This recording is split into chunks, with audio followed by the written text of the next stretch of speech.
Hey everyone, hope you're doing well. Today is Sunday, 4th of December 2022. I just wanted to do a video today just to give a bit of a comment and reaction to the announcement that came this week from Sight and Sound of their 100 greatest films of all time. This is an updated list, last done 10 years ago. The list is compiled from critics, programmers, curators, archivists and academics. So the usual kind of surprises on these kind of lists is that there's a lot of popular classics that are not included. So that tends to sort of create a bit of uproar, but lists are lists, and lists are always exciting, and this is a good one to check out for sure. So personally, I've seen 84 out of the 100 films that we're about to go through. I'll keep it fairly brief on this. This is just meant to be a brief video, but just some reaction. But yeah, please do stick with me and consider liking and subscribing if you're liking the content, and yeah, stick with me till the end. Okay, but let's go. So here in the top 10, this is quite interesting in that of the top 10 movies here, there are two that I have in my personal collection that I have not yet watched, which I'm quite embarrassed about. Particularly the #1 film, which is Jean Dielman, 23 Quai de Commerce, 1080 Bruxelles by Chantal Akerman. This is a 3.5-hour movie, and I think I've just been keep putting it off watching it, and also I'm aware of some of the content of this film is meant to be a little sort of repetitive in nature so as to make its point, and I think ultimately I just, I've been wanting to watch it but just have not been in the right mood or whatever to actually put it in my player and watch it, so I feel quite embarrassed about that. And that's for sure something I'm going to be rectifying very shortly, and I imagine a lot of people are going to be actually like that. I'm sure there's obviously a great many people that will have seen this film and love it, but equally I'm pretty sure I'm not alone in having this film in my collection and perhaps not having checked it out yet. And it's interesting about the run times as well. I mean, a 3.5-hour movie, and you sort of think, oh, I'm not going to watch that just yet, I'll watch something else. And yet, I don't know, films like The Irishman or Lawrence of Arabia, I will choose to watch, and those are very long films. So yeah, it's horses for courses, I guess. And but for sure, yeah, Jean Dielman has a new entry here at #1 for Sight and Sound. So that's just very interesting, and it really highlights the profile here for Chantal Akerman. She does have another film that features further down this list, which I have seen. We'll get to that shortly. So yeah, congratulations to Chantal Akerman for having Jean Dielman there at #1. In the rest of the top 10, perhaps some of the usual culprits here, which are still good to see. So for sure, Hitchcock's Vertigo and Citizen Kane from Orson Welles. I love that Tokyo Story is here. I love Yasujiro Ozu films. There is yet to be an Ozu film for me that I have not enjoyed. They've all been sort of 4 or 5-star films for me. In the Mood for Love actually is one which I haven't taken too strongly. I know it's really loved by so many people, and for sure visually I think it's fantastic, but yeah, it's one I need to rewatch. I still haven't really embraced it as much as a lot of people. 2001 for sure is an absolute classic. Beau Travail I have not yet seen. And here's the other embarrassment, Mulholland Drive, which I know so many people love. I've had this DVD in my collection for a long time and I still have not watched it. How embarrassing is that? So yeah, for sure, that's another one I need to rectify. With David Lynch, for sure I love movies like Blue Velvet and The Elephant Man. Some of his more sort of obscure stuff, I guess I just tend to shy away from a bit. But I know Mulholland Drive, sorry, it comes up time and time again in terms of people absolutely loving this film. So yeah, like I say, I'm embarrassed I haven't actually watched it yet, and that's something I'll rectify soon. Number 9 here, Man with a Movie Camera. That is a fantastic film. I really think the technical skills that went into that are amazing. Singing in the Rain, just absolutely fantastic. Sunrise, I actually only watched just for the first time just the other week. And this is F.W. Murnau's 1927 silent movie, and it's just a masterpiece. It is absolutely fantastic. A story about marital infidelity and reconciliation, but yeah, the technical skills that went into this are just superb. It's really, really worth watching. So yeah, good to see that there at number 11. The Godfather. Jean Renoir's The Rules of the Game is one that actually I haven't taken to very well. I don't really enjoy it, and that goes with a number of other Renoir films as well. I do like The Grand Illusion and The River, but others, including The Rules of the Game, are ones which have left me a bit cold. So yeah, I need to rewatch that.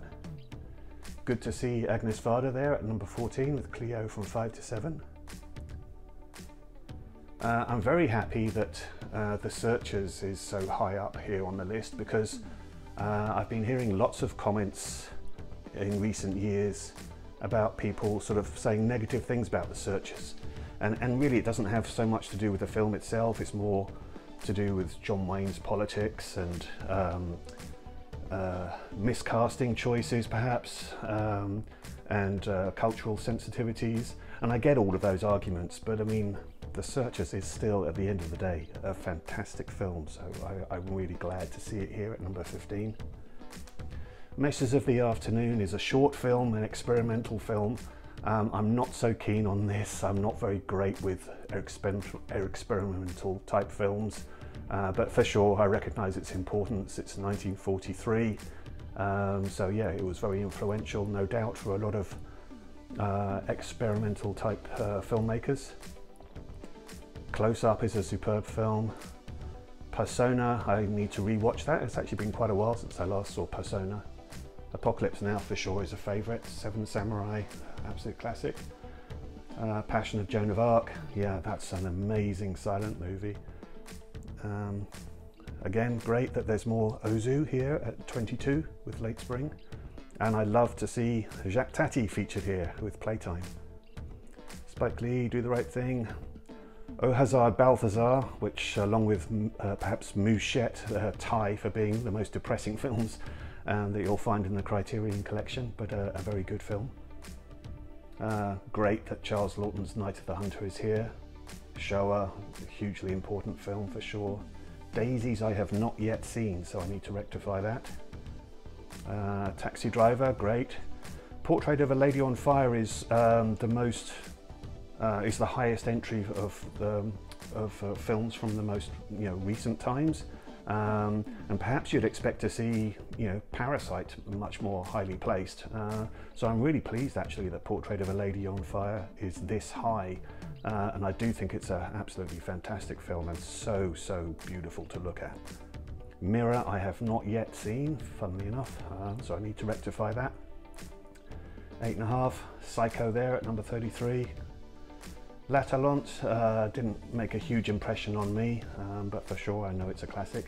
Pather Panchali I am very pleased about. I absolutely love this film, and it was really my earliest memory of seeing an international film. I saw this at quite a young age, but then went decades without realizing that there was a trilogy. So I think it was only within the last 10 years that I discovered the sequels, Apur Sansar and Parito, and yeah, it would be nice to see both of those films featured in lists, because both of those are equally as moving as Pather Panchali. So that whole Apu trilogy is just really a beautiful set. Yeah, so highly recommend those. Chaplin, City Lights, Fritz Lang's M, which is absolutely superb. Breathless, hugely stylish Godard film there. Great fun with Some Like It Hot at 39. Yeah, Hitchcock's Rear Window, that's definitely up there with one of my favourite Hitchcocks. In fact, yeah, Vertigo I know is obviously there at number 2, and I get that for the sheer technical skill that's involved with Vertigo. But yeah, there's other Hitchcock films which I would guess I would watch more frequently than Vertigo, and Rear Window and Psycho being a couple of examples of those.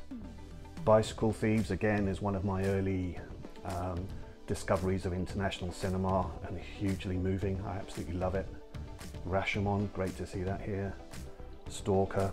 I have not seen Killer of Sheep, so I need to check that one out. I don't really know that much about that. I know it's directed by Charles Burnett, but yeah, I have not seen it. North by Northwest, again Hitchcock, and this perhaps is my most watched Hitchcock film, just for pure entertainment value. I just really enjoy this one. Battle of Algiers is an incredible recreation of a wartime event, so realistic. It's, you know, an extraordinary film. Barry Lyndon. Wanda I only watched fairly recently, within the last couple of years. Barbara Loden's film, really good. Audette I have not seen, so I need to check that out. Truffaut's The 400 Blows, great. Campion's The Piano, great. Yeah, News from Home is the Chantal Akerman film that I have seen. I remember putting this on, you know, getting home from work, quite tired, and thinking, oh yeah, just a documentary to do with New York.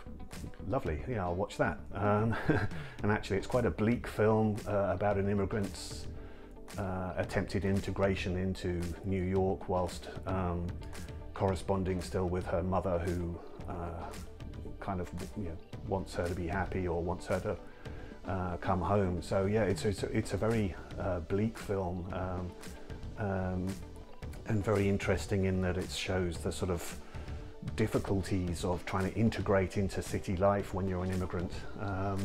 But yeah, very interesting film from Chantal Akerman. So good to see that here. Perhaps it wouldn't feature in my favourites, but it's an interesting choice for sure.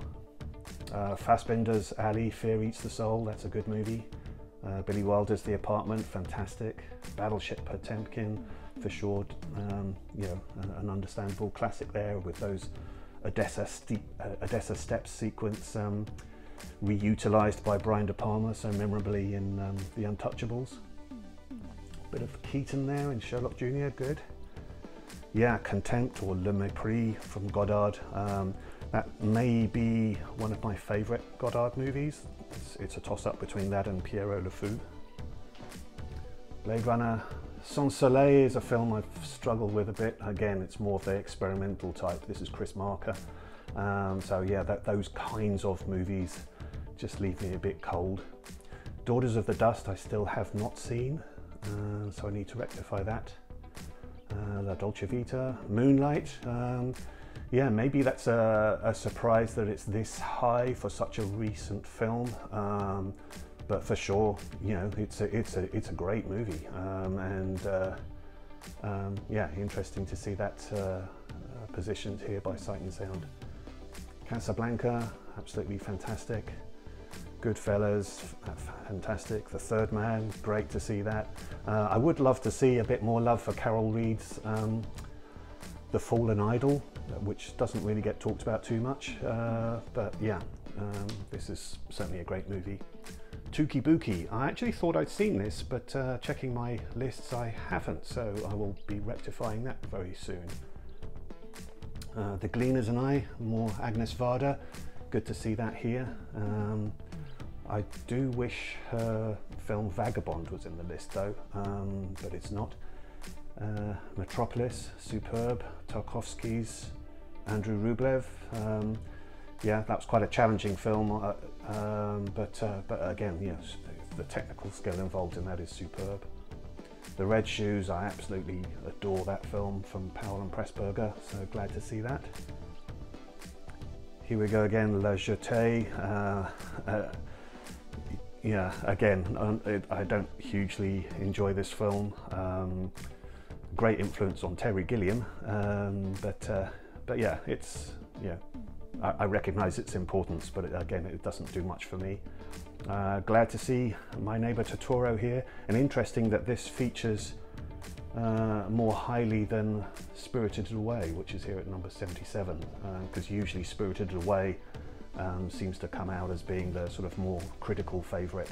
But yeah, I love My Neighbour Totoro, really good. Journey to Italy, Rossellini, very good. Yeah, L'Avventura, very good.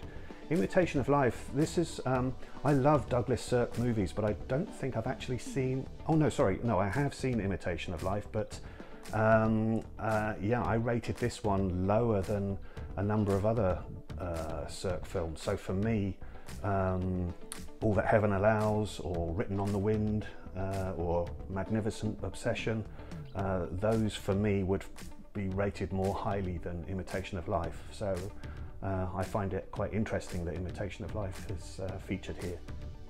Sancho the Bailiff I have not yet seen, although I thought I had, so I need to check that out. Oh, here's another embarrassment. I do have A Brighter Summer Day in my collection, but I have not yet watched it. Ah, and surprise, surprise, it has a long running time. As does another film I have not watched, Satantago, which I think is well over 5 hours. I can't remember now. It's a very, very long film. As is another film I have not watched, Celine and Julie Go Boating. So yeah, 3 long films there, 3 that I haven't watched. So there's a clue that yeah, I obviously need to settle down more on a Sunday and watch a long movie. Chaplin, Modern Times, that's my favourite Chaplin movie, so I'm glad to see that here. Sunset Boulevard, great movie. A Matter of Life and Death, great movie. Blue Velvet, there you go, that's the Lynch movie that I do enjoy and have seen. And there you go, there's my other Godard favourite, Pierrot Le Fou at 85, so good to see that. Which one's this? This is a Godard, I think, L'Histoire du Cinéma. I have not seen that. Victor Arice's The Spirit of the Beehive there at 87, that's a good movie. Of course, Kubrick's The Shining. With Kubrick, I mean, it's great. We've got Barry Lyndon in here, we've got The Shining, we've got 2001. I would love for Paths of Glory to be in this top 100. But I guess, you know, it's a hard shuffle getting all of these films decided on. Here we go with Wong Kar-wai again, Chungking Express. Yeah, I much prefer this, I think, to In the Mood for Love. So yeah, a big difference in terms of the placings here, but still, it's good it's on the list. The Earrings of Madame D, yeah, I liked this film. I didn't love it.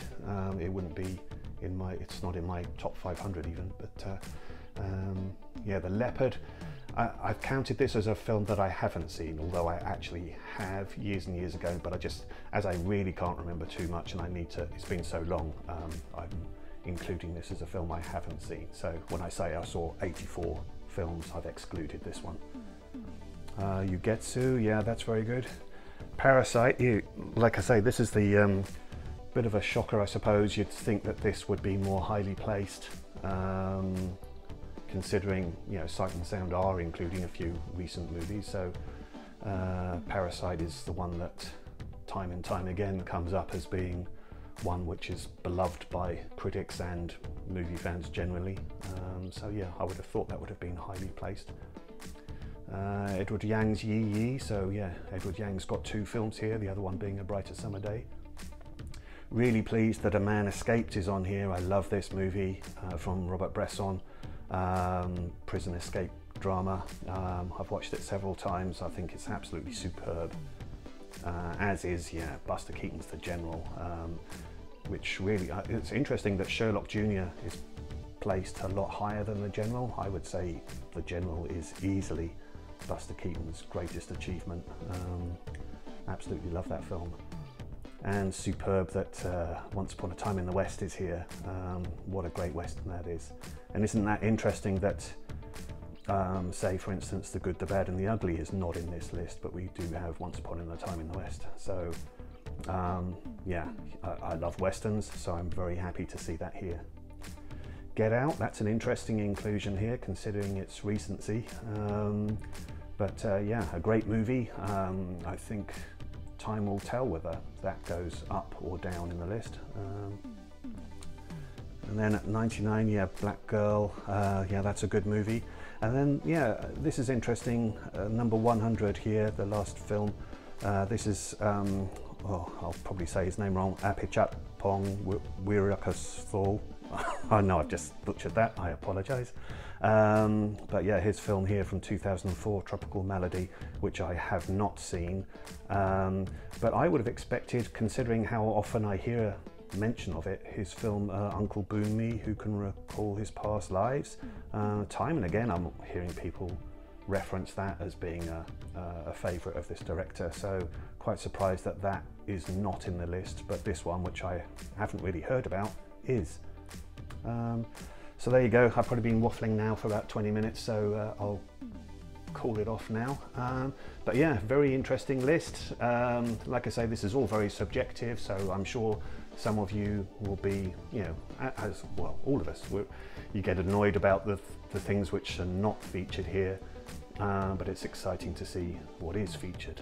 So for sure, you know, with me having seen 84 of these, I want to rectify the balance here and catch up with the ones that I haven't seen. So yeah, let me know your thoughts on this, and stay tuned for another video. I do have, oh, I should reference this list that I'm showing here is on Letterboxd. I don't have an affiliation with Letterboxd. Letterboxd is, you know, owns this this list. But yeah, if you do not use Letterboxd, then for sure highly recommend using it. It's absolutely great for logging your movies and seeing lists of movies and seeing reviews from your friends and other film fans. Yeah, Letterboxd is an absolutely great service. I do have on Letterboxd my own list of 500 greatest movies of all time, so I might do a video on that if I can go through that fairly shortly, because obviously aware that people don't want to watch necessarily a huge long video. But anyway, I'll wrap things up now. Let me know your thoughts on all of this. It's an exciting list, so yeah, go through it and see what excites you. Okay, thanks very much for your time. See you again.